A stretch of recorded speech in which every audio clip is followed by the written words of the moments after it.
приятели! В нашата поредица за предстоящите православни празници днес ще се спрем на едно от най-свещените събития в живота на Христос – Тайната вечеря. Това е моментът, в който Спасителят установява Светата Евхаристия, таинството, което стои в центъра на православната литургия и на целият християнски живот. Наш гост е отец Борис, който ще ни помогне да разберем дълбокият смисъл на този свещен момент. Жестовият превод е от мен, Силвана Павлова. Благословете, отец! Бог да благослови!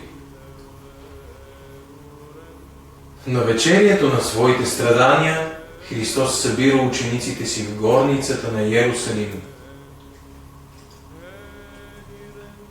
Това не е просто последна вечеря, това е началото на нов завет. Завет на любов, жертва и вечен живот.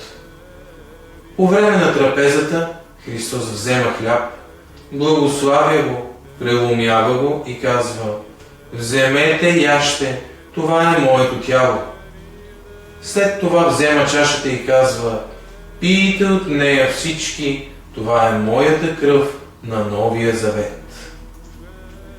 Тези думи не са само символ, не са просто спомен. Това е таинство, реално участие в Христос, който се дава за живота на света. От този момент Евхаристията става център на църквата. Всяка литургия е продължение на Тайната вечеря. Всеки път, когато вярващите се причащават, те не просто си спомнят Христос, те се съединяват с Него.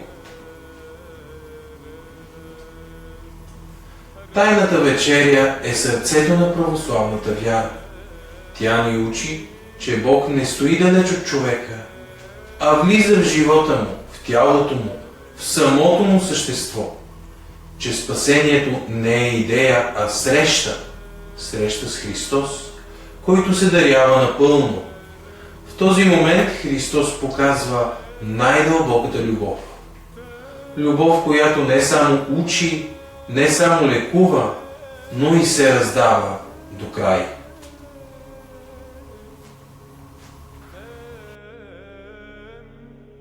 Тайната вечеря е врата към най-драматичните събития на Страстната седмица. След нея идват молитвата в Гетсимания, предателството, кръстът и погребението. Но Евхаристията остава като светъл център, като обещание, че Христос е с нас до свършека на света. Това е таинството, което ни води към Пасха, към деня на Възкресението. Бог да благослови всички вас, скъпи брати и сестри.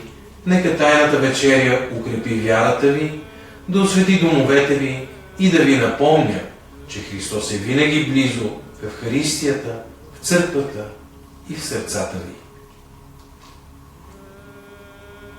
Бог да бъде с вас и да ви води по пътя на спасението.